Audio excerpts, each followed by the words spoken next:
Yo, what's going on guys, Arekkz here, welcome back to another Monster Hunter World video, and in this video we're going to be checking out the USJ Azure Starlord armor set, as well as the final form Azure Star Longsword, and I'll show you guys how to go about getting it. So if you do enjoy this, and you do find it helpful, then a like would be super appreciated. Be sure to comment down below, let me know what you guys think. Now to begin with, before we take a look at the set itself, let's quickly go over how you get it, because while this does come from an event quest, it won't appear in your event quest menu like all the usual special quests. The reason for that is because this armor is tied to a special USJ or Universal Studios Japan quest that you can only get by physically visiting the park in Japan, getting a code, and redeeming said code on your console. Furthermore, the code can only be redeemed on a Japanese profile. So with that in mind, this is, at least for the time being, only available for PS4 players since Monster Hunter World didn't release on Xbox One in Japan. However, for the PS4 players out there, just because the code can only be redeemed on a Japanese profile doesn't mean you can't do the quest.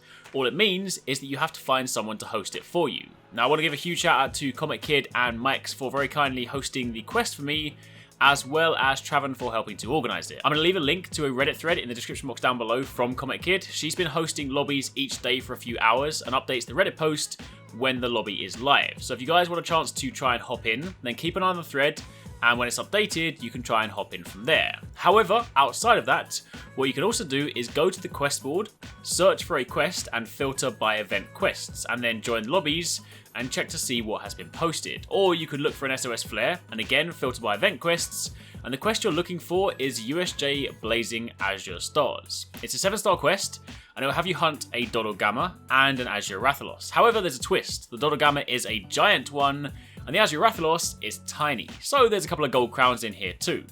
Now it is worth mentioning that once the USJ Monster Hunter attraction ends, I think that's around June, there is a good chance Capcom may simply release these USJ quests as event quests for everyone. It's what they did in the past when the game was on 3DS, so if you're unable to get it right now, there is a good chance you might have the opportunity to do it later in the year. But if you do want it right now, then that's what you need to do.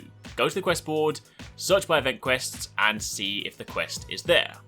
Either way, once you complete the quest, you'll then get Azure Star Gems. You'll need 7 of these in total, 5 for the armor and 2 for the longsword. Keep in mind that the first part of the longsword was crafted in the low rank USJ quest, so if you want to upgrade the weapon, you'll need that too. I'll link my video down below going over the details for the first USJ quest if you missed that.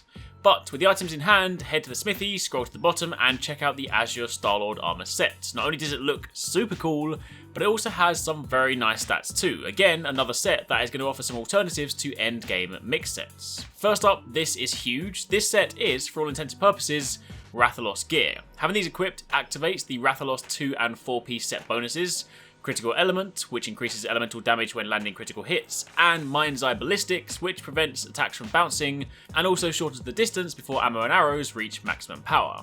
So if you're running an elemental focus build, chances are you typically have 2-piece Rathalos in some configuration. Now I personally don't like the look of Rathalos gear, so this now means I can mix these pieces in and still gain benefits. Outside of that, it also has Handicraft level 2, Recovery Up level 2, Agitator level 1, and Crit Boost level 1. But if we take a look at that piece by piece, the helmet gives you level 1 Agitator and a level 3 slot. The chest gives you level 1 Handicraft and a level 2 slot.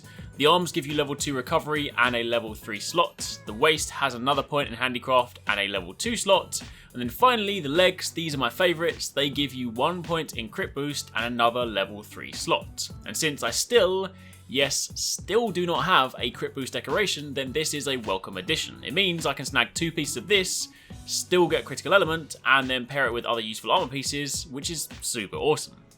However, outside of that, there's also the weapon. As mentioned, this quest also allows you to upgrade the low rank version that you crafted from the first quest, but the final form of this is Rarity 7, meaning it has 2 augment slots. It has 495 base attack, natural white sharpness, 30% affinity, 180 water attack, and another level 3 slot. Plus, it just looks super cool. So all up, a pretty nice set with some great new options. And while yes, it is a little difficult to get a hold of, given that you need to search for lobbies, it's also not impossible. If I do get any information on the quests being made available outside of Japan at any point, I will be sure to let you guys know, but for the time being, that's what you need to do. That's the Azure Starlord armor set and the Azure Star Longsword. Hopefully you guys enjoyed the video, thank you very much for watching, and take it easy, catch you next time, peace out.